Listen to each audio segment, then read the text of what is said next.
Very subtle button. The subtle button. Subtle button. A novel. Hello, viewers. Since you are viewing us, as you can see, we're in a strange new location. And there's better lighting. So, the journey continues. What? It's true. So what track are we on? What tricking track are we tracking? Which trick track we're on is, I think we're on Lucky Cycle, the song that started it all. Yeah, you wanna take it away while I double check for myself that it's the right song and see where we're at in the album? So yes, this was, we were in a staff meeting. We sure were. And there's a lovely person giving us a little training about how to run classes. Yes. And Lola was an example of an activity you could do. And we had to do something based on the water cycle. Like the rain cycle, and yeah. Precipitation and evaporation and all that stuff. Oh, yeah. And so we... We interpreted that as, you just want us to write a song, right? Well, she assigned us. She was like, you're the STEM teacher, so you use your STEM skills. Oh, okay. And you two, maybe we kind of went like, we could do just so a little bit of a... Because we just got new guitars at work after they all broke during COVID. Yeah, we were in a room that we had access to like 5 acoustic guitars. And we had just decided to pair our songwriting skills. It was fairly recent because it's the first song. Yeah. And so randomly, Miss Cross she was doing a class presentation on how to present a class on the rain cycle. And we had kind of flirted with writing each other, we had shown each other chords, but it was really fortuitous because no one had really thrown us in the ringer and gone like, There was a time limit. There was a time limit all of a sudden. Yeah. And we had about 5 minutes to write this song. And I think we probably just wrote the initial riff and maybe the pre-chorus, but I remember just combining chords that we knew that sounded good very rapidly. Yeah. And it being very lucky that it turned out. Very lucky cycle. The reason it's called Lucky is because the woman who gave us the presentation, her name means lucky. And it was based on... And it was based on the rain cycle. So it has nothing to do with... Well, no, on the album it has to do with us being teachers. It's just the most literal. Yeah. Here's our opinion This is a song about us being teachers. About, growing up and now being the people who are responsible. Yeah. And now you know. Yeah. What that song's about. Yeah. I remember, you started with a chord. Yeah, one of my favorites. This chord. One that I know sounds good. I was trying and still tried to impress Sam all the time. And I think you might have even done the second chord, the minor 7. Yeah. And then I was like, let's slide it down and do that. And you're like, oh. And then I was like, and then we'll just throw some majors and then we'll finish. You did your classic sliding. Which is something I'm So that's how that to. progression was written. It was... Yeah, it was very just... Boom, boom. And then it went through a bunch of sort of iterations. I remember for record, like the person that's on the album took a while to sort of land on. We had it as like a very slow, sort of somber acoustic song. Oh, you're right. There was an initial demo. Was not. Then we sped it up, and then we had all these like very quick strummy stuff. And then I was sort of like, let's pull it back, and then we had sort of like this spacey organ. Right. I think that's where we landed. Around the time that I was learning it was best for me, it was fastest to put in my ideas and then let you handle it. Because I think I was trying those strummies, and it was like... I don't remember that. There's a strummy, I think even the strummies that I didn't even like. I think that's part of the reason I was like, these are just too... I know it sounds like me because I do a flamenco shit, like, for lack of more, and for a love of Pete Townsend. I can see myself going like, this needs a... It was definitely your idea to speed it up. I do remember. Yeah, because I had just like, really started listening to Steely Dan, and I was and that's funnily enough because that's not like what I was thinking. That's not what the song was sounding like at all until like the very end. I was sort of like, all right, let's do like let's do like a little bit more of like a keyboard like funky Steely Dan. Yeah, it's got that slick keyboard line, like a really sleek little line. It's a sleek little song, and I like it a lot. It's very sentimental for its rhythm and production and all kinds of things, but it's a neat little song. And I think the version that we got, I've always really loved. Like, the solo's soft and the... And as I mentioned in another Trick by Track already, this was my first solo song, really. I had done, like, some sort of, like, noisy instrumental breaks before. Yeah. But I hadn't gone, like... I gotta make a solo now. You're just like, throw a solo on there! I mean, you're just so good at arranging and production. It's so funny, even when, like, we kind of trade riffs and, like, write for stuff, the way you, like, if we do the same, like, if we take the same riff and do two different things, you'll just arrange it so differently. For example, on Never Always, but we'll get to that. We'll get to that 30 episodes again. But that song's good. It's a good song with a lot of different parts. Yeah. And we're trading lyrics back and forth. This is when we're very conscious of a back and forth. And, we're having these fun outros because we're going like, well, there's still more material, essentially.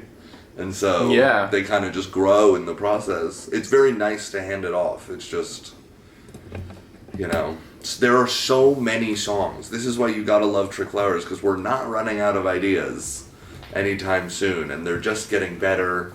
And the fact that there are two of us makes it twice as potent. Like, we keep hinting at album 4, but we want to write more back to back for an album. The pandemic separated us physically and songwriting. Yeah, we had a lot of leftover stuff, which isn't bad. We came up with a groovy way to put it together, but that was our coming back together. I'm excited. But Lucky Cycle's great. The production, it's just very, it's very acoustic. It's a lot of like. This is, I guess, before the huge pedal board and the real intention. So it's got a real identity that is very soft but very powerful, and that's what I'll say. I think that era of my guitar was like, I just had an amp, and I was like, that's the sound. I'll just use whatever this amp does. That's what I'm doing, and I think I was like, there are some artists who like can do that, where it's just like. Sort of like the purity of the electric guitar. Yeah. It's not about like doing this crazy stuff. It's just about what is the sound in the room and that kind of thing. And I was like, oh, so it's okay. Yeah, I like that stuff too. Yeah, I think sound. I definitely was. I think even maybe unintentionally, I was definitely like trying to stretch it a lot because it wasn't really what I wanted. Hence, giant pedal board later on. Yeah, now we come to the conclusion. Isn't that just like life? Yeah. Better to stretch it than to just move on without understanding it. Because I think you push the limits of everything you do. Like, you're always in there trying to stretch it out. Yeah, and I'm like, okay, done. Next performance. Like, but yeah, that's Lucky Cycle. Yeah. The big precursor. To the whole thing. I've decided that I should like during these videos just play like I don't know what I'm doing and just just be like, it's like so smart what I do with chords. And just like have that subtly under the whole thing. That would be good. But anyway, sorry, that's Lucky Cycle. Yeah. Wait, sorry. I was just there. One last story. Good. I was say because in my mind, I'm a little confused about how exactly it was written because I definitely we had this training. We did songwriting there. We named it after this. It's definitely from that. But I also remember like you coming over for like the first time and us kind of like. Working out chord stuff too, and I wonder, is it just like we continued working on it, Or did That's a we great question. have an idea and then we finished it at the training, or like? I do you think remember it you're all? right. I think like I would have just shown you all the chords that I know. yeah. Like, This is what we're working with. Yeah, because I was very honest. Yeah. I think I may have mentioned before, because we've tried to film trick by tracks a few times at this point, but it's finally working and we got a camera and it's going well. Yeah. Green screen. Pippin being annoying. But yeah, I was kind of throwing everything on the table. I was throwing myself, laying myself bare, going like, this is my skill level, this is what I think I can offer, I'm down to do anything. So, yeah, I would have just shown you all the chords I know. And maybe there was like a kernel from that, who knows? Yeah, or like, who knows, maybe, because I do remember us just kind of playing the verse and you soloing over it, because we didn't have long to demo it. We were running to the end of that meeting. Yeah. But no, and then I think like we kind of really excitedly came back or something. Was there ever a time when I would come over after work instead of before work? I tried that? I wouldn't be surprised if you did that like once or twice. I don't think it was the norm.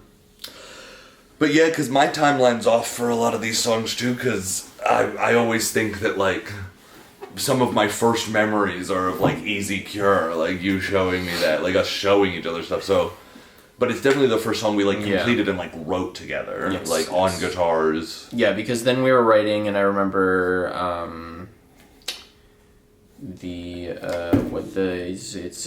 gonna be the song that's gonna come to me in just a minute. I know it begins with an E. Endgame. Boom, we did it. Yeah, that was an way early one more too. section back to back, not chords back to back. Yes, because you were just like doop, doop, doop, and you were like, I don't know. Yeah, and I was like, let's just do it. Let's just do it. Yeah, Sam, down for anything. I had a realization the other day where I was kind of like, I think maybe I was imagining some imaginary future scenario that we would be in, and I was like, well, Sam's just down for anything. Like, he means it when he says, like, just chilling out. Yeah, I somehow have very strong musical opinions and am also somehow down to do anything. Yeah, I mean, you're down to try it, but once you have an opinion, you'll definitely defend it. That's true. That's true. I'm way more prone to be like, bro, you're in it, like, you're in the shit, and I'm not, like, make the call. Which actually, if we didn't talk about it on Endgame already came and went. So before we closed, little tidbit on Endgame, I actually remember one of our first potential headbuttings came with the outro of that, where I felt that it should start right away. And you were like, no, let the piano ride a little bit and then have it come in. Or whatever the sound I don't was. remember. And I literally just went like, okay, I was like, and that's been but give it some space because it builds. Yeah, to that. yeah. Whereas I was like, the sections they should be. Out. I've played that game before. Yeah. Like, it wasn't worth it, and it's groovy now the way it is. I can't wait to play it live. It's jammy Because a lot of our songs, very built to play live. True. So you should. Jay loves that song. Yeah. So you should. You know Jay. We know Jay. We'll talk about Jay. But yeah, come see us live. Fight for us to play live. Wait for it.